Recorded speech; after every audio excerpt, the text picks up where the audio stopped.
Hello hi అందరికీ నమస్కారం. Welcome to PM collections and vlogs. ఇవాళ వ్లాగ్ వచ్చేసరికి మా ఇంట్లో మేము ఫార్మింగ్ చేస్తామండి. Garden farming.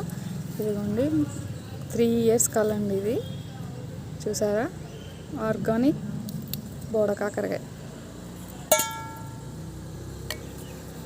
మొత్తం 3 సంవత్సరాల నుంచి గింజలు వేస్తుంటే ఈ సంవత్సరం వచ్చేసింది కాపు అనేది. కాసాయి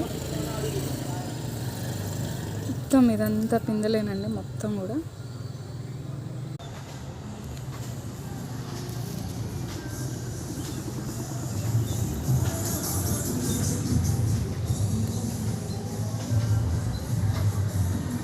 సో ఫైనల్గా 3 yearsకి మా కళ నెరవేరింది. ఇదిగోండి, ప్యూర్ ఆర్గానిక్ బోడ కాకరకాయలు ఇన్ని వచ్చాయి.